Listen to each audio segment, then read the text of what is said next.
Well, here we are starting a new conversation now with James Priest, co-founder and co-developer at Sociocracy 3.0. And I'll make an introduction in Spanish, telling a bit more about you, taking into account what we're going to chat today and what information I can find in your LinkedIn page. But James, first of all, thank you very much for having this conversation with me. It's a pleasure to be here with you, Alan. Yeah. Great. Gracias para el inglés, porque no hablo mucho español.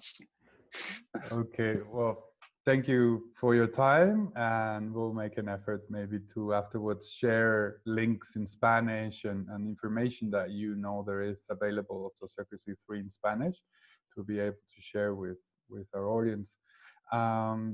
Well, I shared with you some of the questions that I wanted to make, and the first one is a way to learn about, and learn your journey to this moment that has taken you to Sociocracy 3.0. I'm having a trouble pronouncing Sociocracy 3.0. But my first question, as I do with most of our interviewees, is what events in your life took you to this moment in life? And I see that you're in a boat in Barcelona, so that should be an interesting journey to learn about. So, yeah.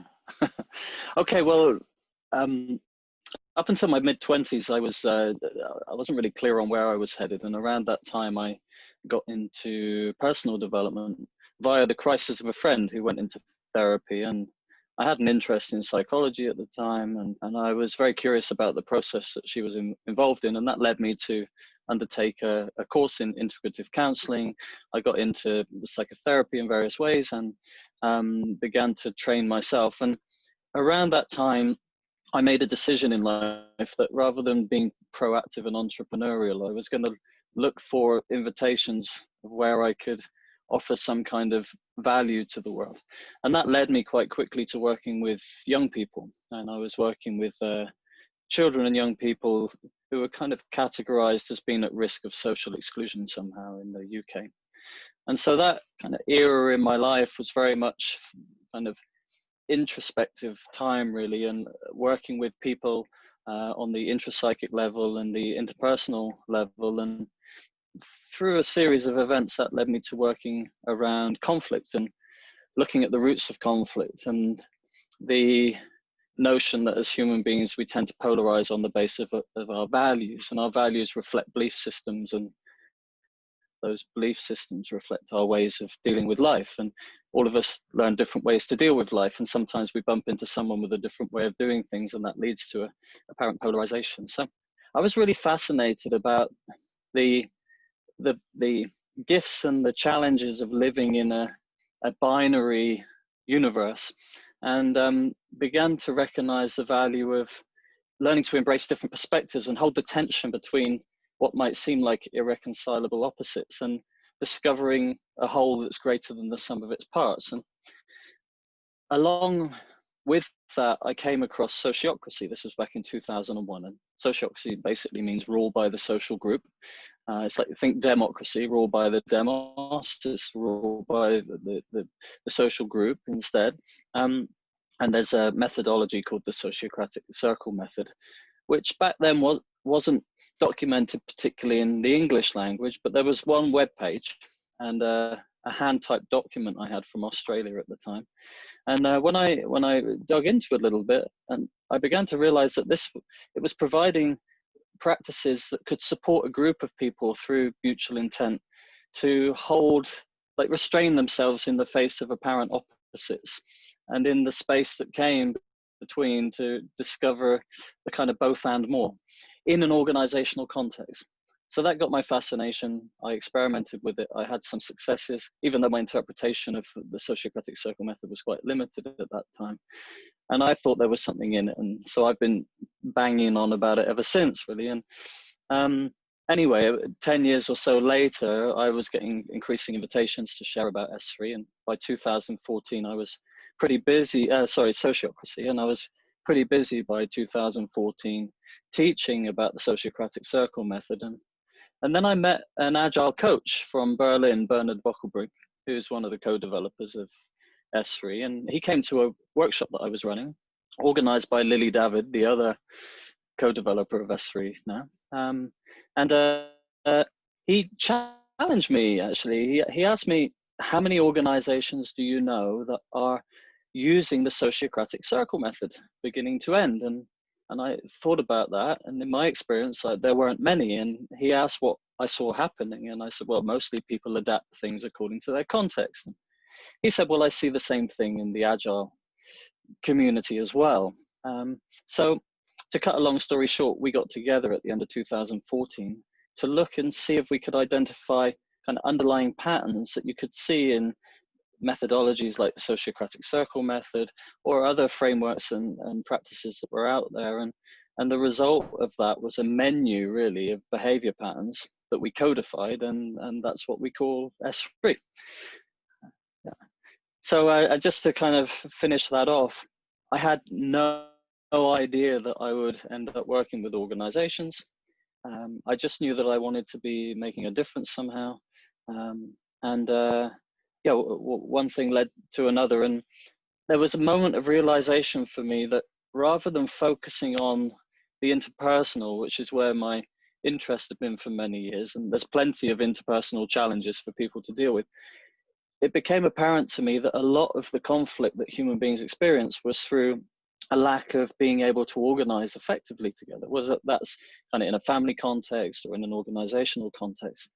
And over time, I began to see the evidence that when people learned practices that could improve how they collaborate together and how they create value together, that diminished a lot of the potential for conflict and left, still 15% of the interpersonal things to deal with, but there was much more energy to do so because people were enjoying the benefits that come from working more effectively together. You talk about behavior patterns. Could you describe us a little bit more? What do you mean by behavior patterns, and maybe give us a couple of examples from S3? Yeah, sure. So, well, the patterns, so S3 is a menu of patterns. We say principle-based patterns for collaboration.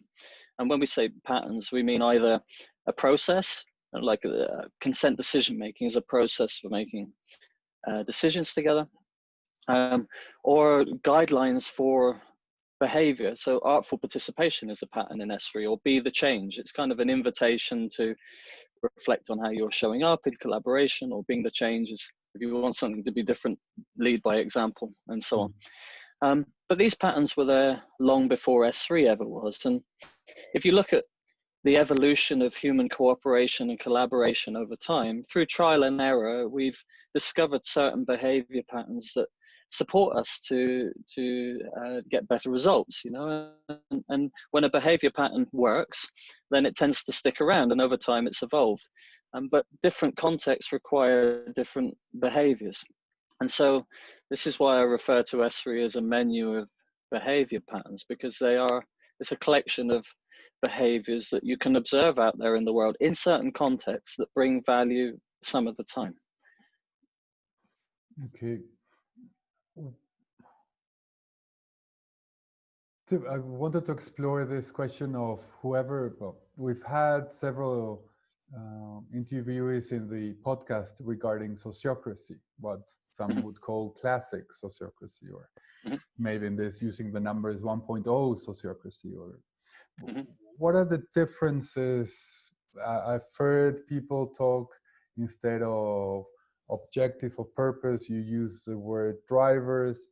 There's certain key differences, and I would like just to explore some of them to understand, for somebody that already knows sociocracy, what, besides this menu of patterns and practices, what are the key differences, and why did you keep the word sociocracy in this new version?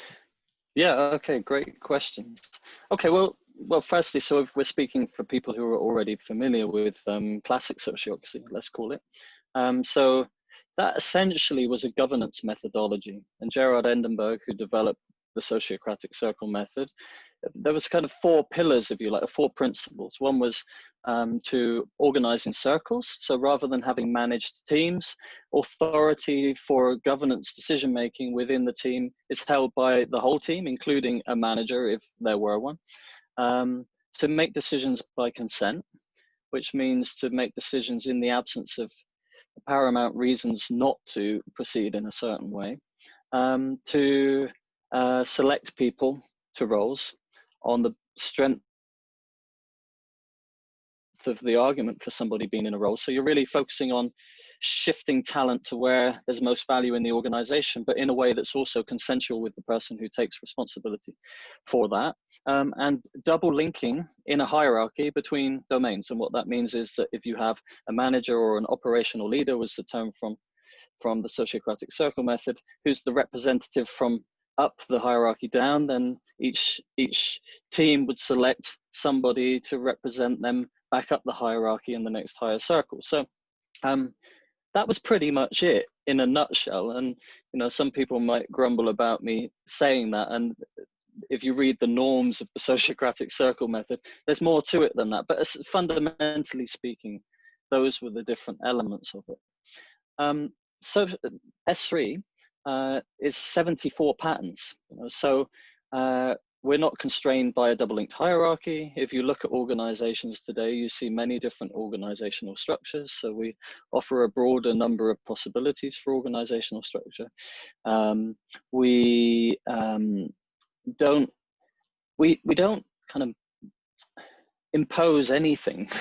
S3 is meant to be an optional menu of patterns that people can pull from on the basis of need. So if what you're doing already is good enough, then carry on as you are and be grateful and make the most of it while it lasts. But if you bump into problems and your current way of doing things is inadequate to bring about the results you would like to see, then you can turn to S3 and find a pattern or patterns that might help you and experiment with those and adapt them and evolve them as you like. So that's a pretty fundamental difference. Rather than a whole system methodology that you implement into your organization, it's much more a pull as required approach. Another thing then is with 74 patterns, we're not just addressing governance. There's patterns for organizing work, many of which are familiar to people who are versed in a more agile context. So backlogs and prioritizing backlogs and limiting work in progress, some of the different meeting formats that you would find in that environment too, like daily stand-ups, retros, and so on. So there's a much broader offer of options to pull from. Another thing about the Sociocratic circle method is Bernhard suggested that an organization should orientate itself towards its vision, i.e. a dreamed of desired future. It's kind of imagined as if it were so, and then the whole organization moves towards realizing it. Whereas S3, we bring the focus towards something we call driver. And driver is the motive for responding to a situation. And what I mean by that is, if you look at the origins of any organization, there would have been an individual or a small group of people who observed a situation in the world and anticipated that it could be different somehow, either because there was some possibility of an improvement or a problem that they wanted to solve somehow, and made some decisions about what was needed to facilitate that change, and then started an organization to create value in order to facilitate that. So the driver then is we're looking at what's happening in the world and what might be needed to respond to it, rather than what our assumptions are about what the future would look like when we've done so. So the orientation shifts to the why in the now and away from an assumption about how the world should look. In S3, we do have a pattern called clarify intended outcomes. And you can, of course, lump into that vision, approximately speaking, because it's your assumptions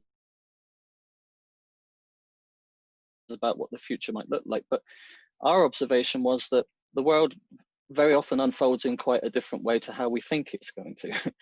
There's many unexpected turns along the way, and so keeping a focus on why you're motivated to create value in a particular way, rather than being too attached to what the outcome looks like, enables you to be more in a place of stewardship and emergence for whatever it is that unfolds. And so you can reorientate according to the actual outcomes of your experience.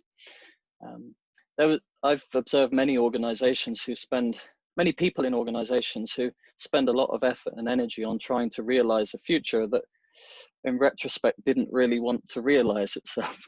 Yeah. And sometimes detached from the reason why they were motivated to act to begin with.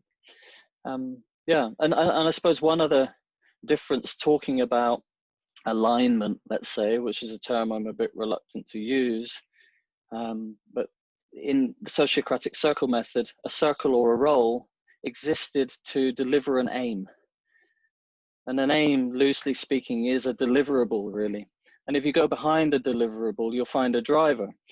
Every deliverable is in response to something happening and something needed in the world. So we put driver at the center of the organization, driver at the center of a team, of a product, of a role, of a decision, and so on. Not because it's anything new to do, but because if you look deeply at human beings, we identify, prioritize, and respond to drivers all of the time. It's what we do. So we said, let's make that explicit because it's fundamental to what it means to be human. In this space of organization reinvention, there's this idea also of purpose-driven organizations. And I wanted to ask you the difference between purpose and driver. Are we talking about the same thing? Because purpose is the why do we exist, that the world is calling upon us. So is there a difference, or are we talking about, is there a subtlety of? Yeah, well, there's an interrelationship between those two things. You can't be engaged with purposeful action in the absence of a driver. There has to be something happening in the world, or at least a perception of something happening in the world that matters to you, and you're motivated to act in a way to bring change into that situation. So we say in S3 that purpose is implicit. It's to respond to the driver, whatever the driver may be. Yeah. Okay. But they are distinct in that sense. A driver, the geeky insight into drivers is it's at least a perception of a situation occurring in a context that matters to a person or people who perceive it.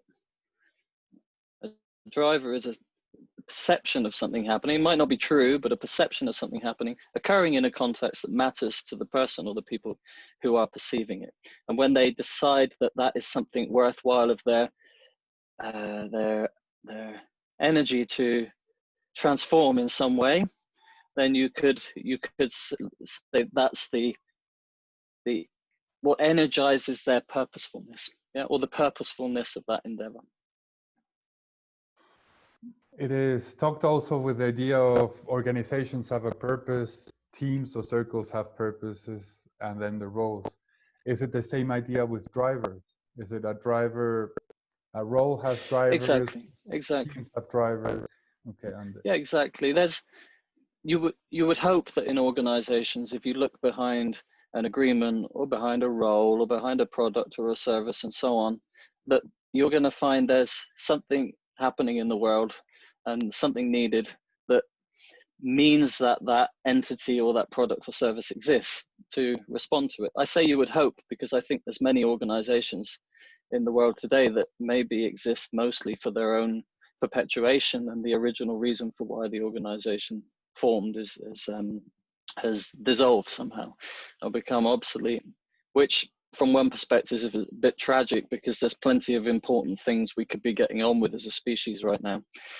So taking a look now and again to see what the driver is behind why we're doing things and check whether that still exists or if it's changed can provide a lot of insight into whether to persist or reorientate and invest our limited resources, time and energy into other things.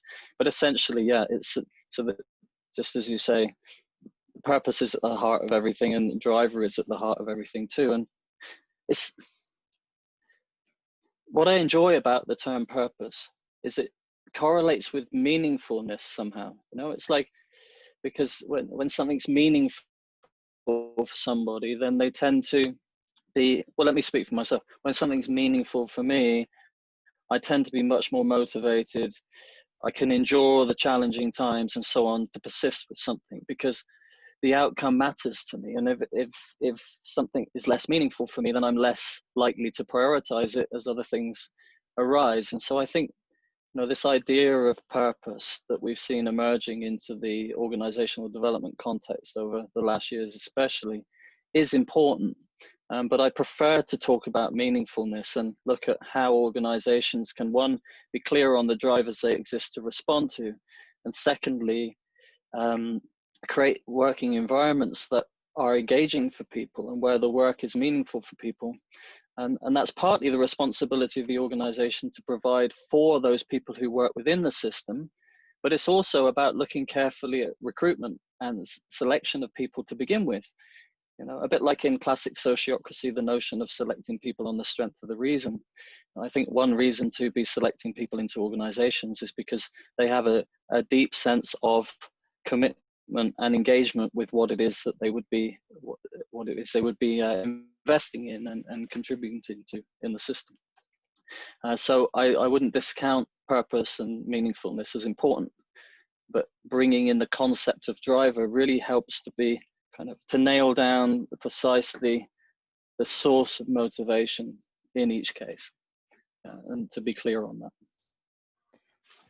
I wanted to ask if S3 has evolved through these 6 years of development, in the sense of, and there might be other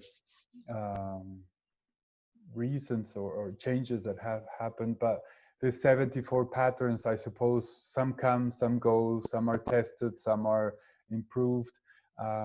When I got into this space, which is just a couple of years ago, I'm really new in this space of organizational development. I came across also holacracy. And holacracy has a constitution. It's very rigid and it's in its way. It's just this way or the highway, it seems. But it's now it's developed its 5.0 version. So it's always also evolving, like every 2 years it's evolving. Is it the same with S3? And what makes it change? And who decides those changes? Yeah, okay. Well, S3 itself is really the hobby of Bernhard and myself and Lily. So in a way, we share everything we create under a Creative Commons license. So in that sense, it's free and in the public domain. But it's very much our choice of patterns that we appreciate and that we want to synergize together and offer to the world. So on the one hand, there's a limit to the influence that people can have in terms of S3 itself. It's not in the public domain in that sense. On the other hand, we like to walk our talk, so we're subservient to objections. And when I say objection, from an S3 point of view, we look at an objection as an argument that reveals how proceeding in a certain way will or could lead to consequences that we'd rather avoid, or an argument that demonstrates a worthwhile way to improve something. So worthwhile is quite an important word there, because there's many ways to do things, but is it a worthwhile investment of time to change it? And or is there an argument that demonstrates how, in the context of S3, a certain pattern or a certain way we describe it or set it up can lead to consequences that we would rather avoid or others would rather avoid, or at least there's a risk of that and the risk is greater than we want to take. So that's how we evolve S3, essentially speaking. We get feedback from people who say, oh, why is it like this? And, I'm not sure about that. And I think this is a problem and so on. And in the early days, I forget, I think we started off with like 54 patterns. And that was just through our inquiry of like stripping back Sociocratic circle methods, stripping back Scrum and other things and just seeing what's under the hood. And I think we've evolved a lot over the last 6 years because we didn't really know what it was we were uncovering, and we didn't really know what it was going to look like, or certainly had no idea how to talk about it and how to introduce it to others and so on. So as we've learned, we've made a lot of changes, but also as we've received feedback from the community by way of objections, we've learned a lot about what works and what doesn't and evolved it from there. it could be so many things, but we wanted to draw a line somewhere. You know, some people say, why don't you include patterns specific for dealing with conflict and interpersonal issues? And we said, well, there's a bunch of things out there in the world, and we'd rather just recommend that than try and install everything into S3.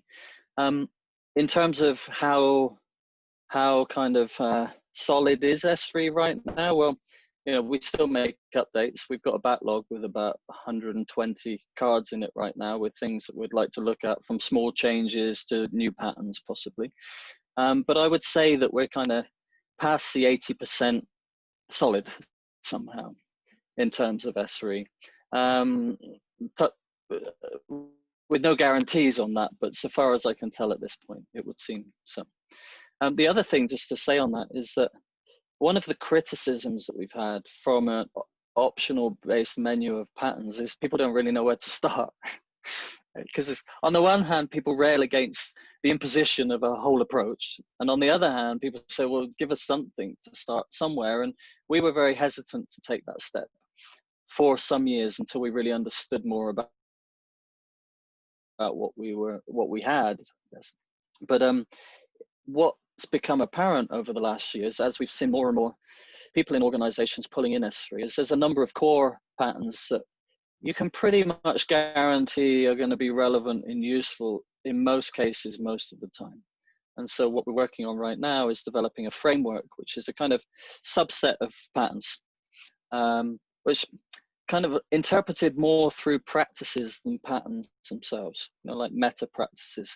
And then people can use that as a kind of diagnostic where to look at where areas where they're challenged and see what of those practices might be useful, and then look behind that to see what patterns can support to integrate those practices into the organization. And I think with that will come some kind of constitution, manifesto, you know, kind of a bit more of a comprehensive set of guidelines for people as a starting point that they can consider and then adapt as they would wish from there. I can give you a couple of examples on that, actually. I just opened it up while we're talking. This is not finalized yet in terms of terms and expressions, but it's some way towards what we want to share. So a practice, for example, would be being clear about the purpose of your organization. You know, it's like it's obvious maybe to us, like who are more have been spending some time in this kind of arena of more progressive organizational approaches, but for many that's quite a revelation in itself. Or being clear about the strategy and constraints of the organization and making sure everybody is through the system, or getting your daily work done as effectively as possible. You know? So it's kind of obvious stuff from one perspective, and at the same time to really make that a guiding principle in your organization somehow can start to facilitate quite radical change throughout the system. So we're quite excited about that and looking forward to getting our first iteration of that clear and getting it out into the public domain, because I think it would give people a bit more of a solid starting point for then getting into other elements of S3. Yeah, and I think this last part of your answer goes into the question I had of implementation, no? and adoption of S3 in an organization. Where to start? One of the tools that I use in the diagnostic part, working with customers or clients, is this idea of the organizational operating system canvas that Aaron Dignan proposes, no? And in a way of identifying tensions in these dimensions, and from there then going into one of them and proposing practices, no, from different methods. And I think it's the same idea that what you're talking about. Exactly. Yeah, it's exactly. It's like, you know, there's so many things we could change in life, and you know, and I don't know about you, but most people I meet are generally, there's far more to do than they'll ever be able to do. And so prioritizing what's important and starting at the top, and experimenting with changes in the areas of greatest priority, I think is a good place to start in any case, whether that's relating to S3 or anything else. So that's very much what we recommend.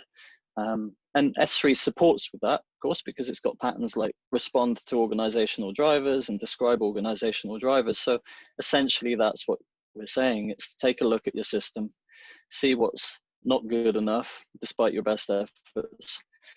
Get it clear, make sure that people see it the same way so far as you can tell, and then run experiments to learn and make changes on the basis of what you learn. So that's pretty much our bulk standard recommendation in terms of getting started with S3. And my other question is, who is S3 for? So I have found very interesting that I've taken trainings of holacracy, I've taken trainings of sociocracy, always trying to learn all these new things, for me new. And I find that it's different people are called, no, to, or that these methodologies speak to. What type of organizations are using S3? Why are they attracted to using the patterns proposed by S3 in comparison to using classical sociocracy or holacracy or any other, or just their way, no, and inventing their teal organization? Yeah. Well, we decided at the start that we would target tech industry as a first user for S3. But despite that, and maybe partly because of my background, because I was working much more in the non-profit, social, voluntary community sector prior to S3, S3 has been pulled in just about every conceivable organizational context you can think of. And it seems that it's of equal value in different ways, regardless of context. So that whether that's a family, or in the context of parenting or schooling or academia or science, research, tech, manufacturing, pharmaceuticals, it just goes on and on and on. So I can't really narrow it down to say there's a particular organizational context that S3 is relevant for. But what does seem to be common is people in organizations, regardless of the type of organization and the industry they're involved in, who have arrived at a point where they're looking outside of themselves for an answer. Often they've become a little bit disenfranchised with seeking the holy grail and the one kind of ring to rule them all, and finding every methodology and framework lacking in some way, and then coming across S3 and this idea of an optional based menu of patterns, kind of more this like these foundational building blocks of these different methods and frameworks, if you like, and realizing, well, maybe it makes sense to start there, and learn. And I think one of the things that's attractive about something like holacracy is that, and I know many organizations that have pulled in holacracy, and some that still use it, many that pulled it in and then began to adapt things and change them as they went. But one of the advantages is that if you teach everybody the rules and you just implement the whole system, then people just kind of follow those constraints, and it's gonna lead to some kind of outcome, and often people would say it does lead to some kind of improvements in various areas, and you don't necessarily need to change mindset to be able to implement holacracy, as long as people follow the rules. And what we tend to see in people who are coming to S3 is more a moment where they're also looking at the importance of changing mindset and looking at more the long game of continuous learning and unlearning on the individual level as well as the organizational level, and recognizing that a bigger investment is needed in helping people to develop and evolve effective patterns for collaboration, for decision making, for organizing work and creating value together. Not just a kind of quick fix set of constraints that you can overlay over everybody and it's going to make everything better. So I think it's good news and bad news, because the bad news is there's not really a holy grail out there. There isn't a quick fix. It is a long game, and I think it's a much longer one than most people give credit for. But on the bright side, it's like, if you've got an approach that's flexible and you can synergize it with all of the wisdom that's been gained previously and is held in the collective intelligence of the people who make up an organization, then you're building on what you have already, and you're making adjustments according to prioritized needs without throwing several babies out with the bathwater at the same time. Wanted to ask you more about this, the change of the mindset, or the importance in this journey of organizational development, thinking on self-management, and relating it to what we're all living in this moment, really, the pandemic, international crisis, the economic crisis that is over our heads as well. How do you, as co-founders of S3 and a community around S3, view these challenges? That we knew that challenges were coming, climate change, now pandemics. The world seems that will be clearly changing all the time. We were talking about that we have to be adaptive, we have to evolve, and now we've got this situation upon us, no? And it's calling the need, or identifying clearly the need of trying to reinvent the way that we collaborate, that we do things together as human beings. So I don't have a clear question, but just your reflections about what we're living and how the exploration of these ideas is important today. Yeah. Okay.